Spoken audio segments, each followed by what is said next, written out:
Welcome. I am Maggie Hendrie. I chair our undergraduate and graduate interaction programs, as well as our media design practices program. So it's a joy to see people back here in the newly renovated Ahmanson here on campus on Hillside, as well as to welcome our people who are online. I always like to remind ourselves that ArtCenter College of Design, where we're located today, is actually the unceded ancestral homelands of the Hashmonga and Tongva people. So as we come together in all of these spaces, real and virtual, I want to thank all the people who helped make this possible. We'll list everyone later. And also give a little bit of housekeeping. We're going to be meeting online and in Hillside for the duration of the week until Thursday. For those of you that are online, there is a live transcript. That's the button with the CC icon, which is fourth from the right on Zoom, if you're on Zoom. Right. We welcome everyone to put in questions in the chat. Either a moderator, one of our speakers, or one of our facilitators will answer. And if you have other questions, get lost, have anything you want to suggest or recommend, you can always email us at prodev@artcenter.edu. So with that, I want to kick off our second Creative Tech Week.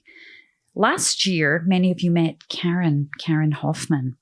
And at that time, she was in her role of provost.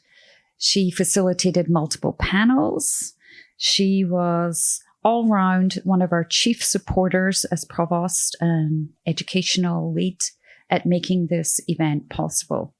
Today, I am extraordinarily delighted to reintroduce you to Karen as our new president, President Karen Hofmann. So, congratulations. So, as many of you know, Karen is an extraordinary educator and designer. And she's also the leader who, after an international search, was able to bring to ArtCenter a vision of new materials, new practices, new modalities, and new ways of learning. Frankly, for audiences, for roles that we don't quite know yet. Many of our recent alumni have gone on to fill roles in different institutions and an industry that we couldn't have conceived of, let alone given a name 3-5 years ago. So Karen has been a champion of all things innovative, not just in education and in industry, but in how we come together as a community to discuss, explore, argument, and understand what that means to be an educator, to be a practitioner, to be an academic. So I think that's in part because Karen's background is actually in psychology and industrial psychology. And then for those of you who don't know her trajectory here at ArtCenter, she was a student and a TA. So when our TAs come in, note. And after working in the industry for many years, came back to be a faculty member and then a chair and then a provost and now our president. So all that to say, I first met Karen actually when she was leading the first Women in Industrial Design Forum here at ArtCenter. And her support and insight into creative education makes this programming possible. And it allows us, as I said, to explore these new practices, social, environmental implications, and most importantly, to ask a question that I think is at the heart of all of our endeavor, which is what is the role of a creative? So with that, I'm going to turn it over to Karen.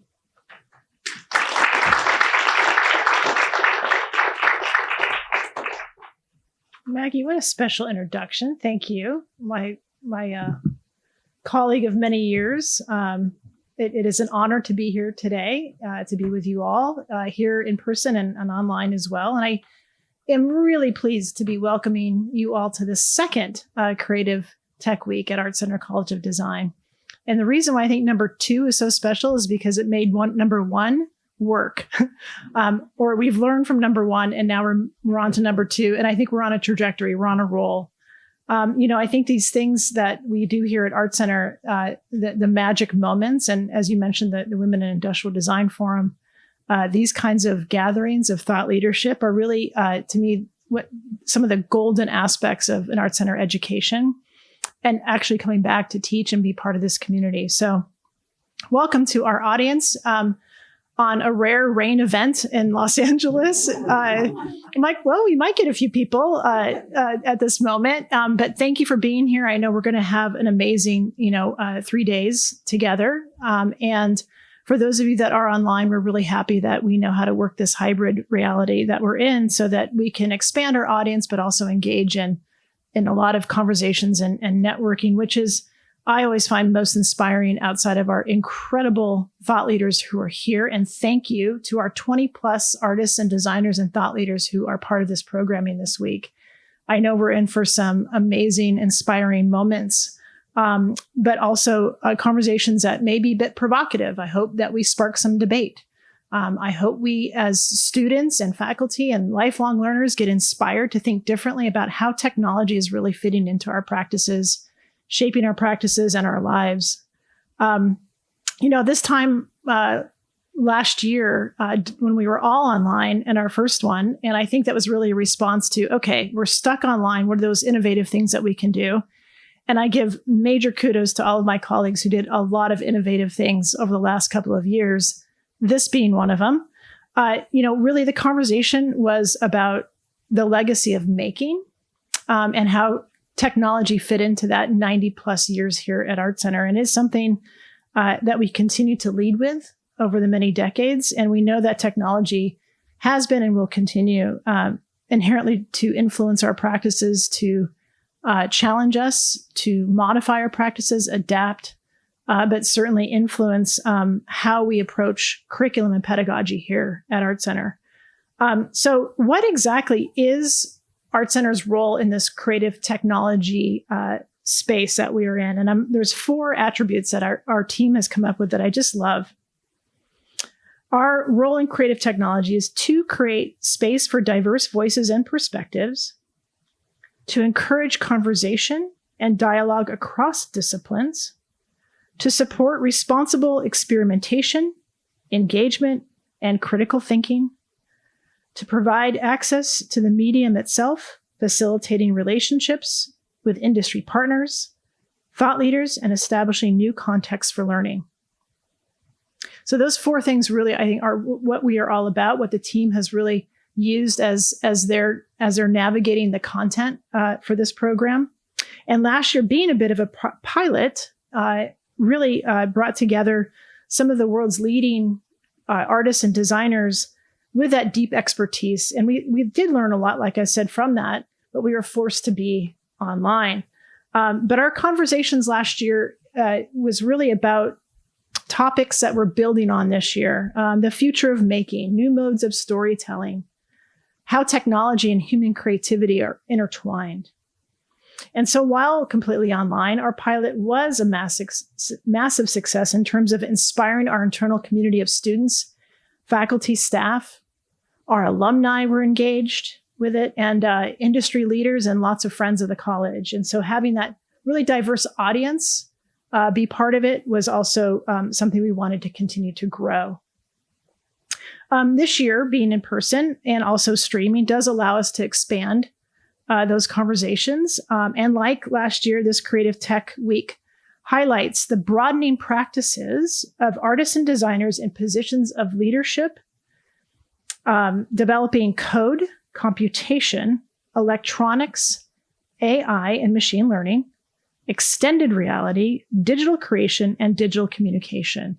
And I think for those of you that were able to take part in the immersion lab tour yesterday evening, thank you. I think you saw an indication of our commitment to that, to these areas of practice, and that we do want to be the center point for this kind of conversation. This year's programming focuses on 3 critical areas for our field: design research, which is really around what we're talking about today; tomorrow, advanced digital creation; and on Thursday, Web3. But this year feels different than last year. And there is a sense of acceleration, a sense of urgency, and for me, at times, anxiety. I will admit that we are not moving fast enough, and that our processes and practices are radically changing before our eyes.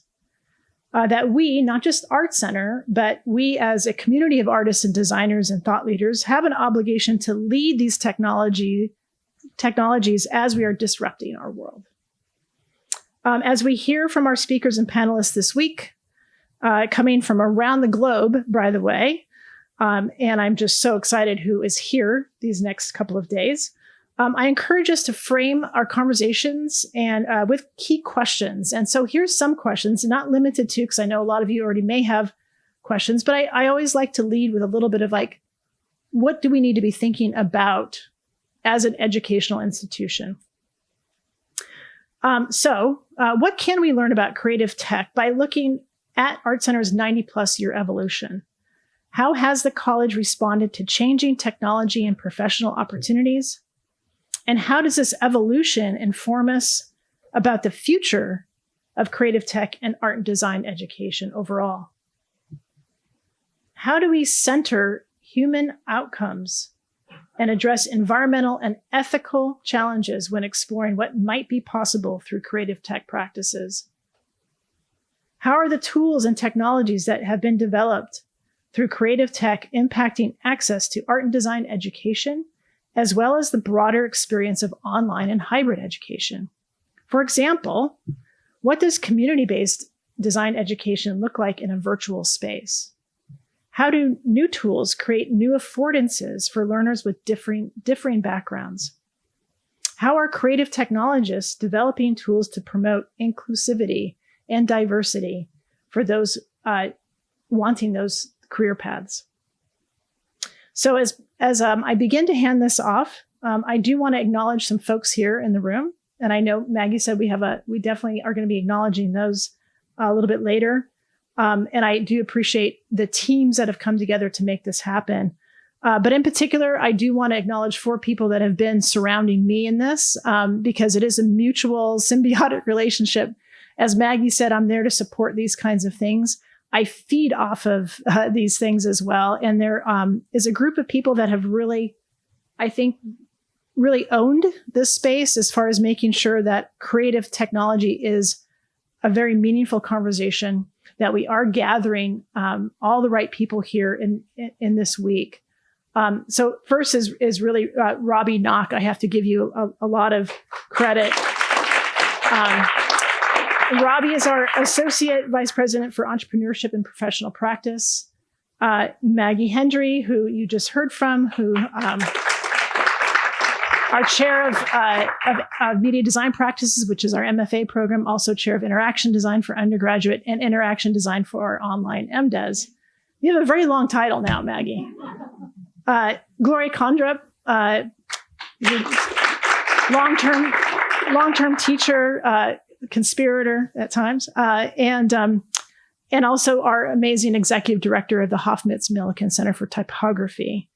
And Christine Bown, partner in crime at times, our vice president of professional development and industry engagement.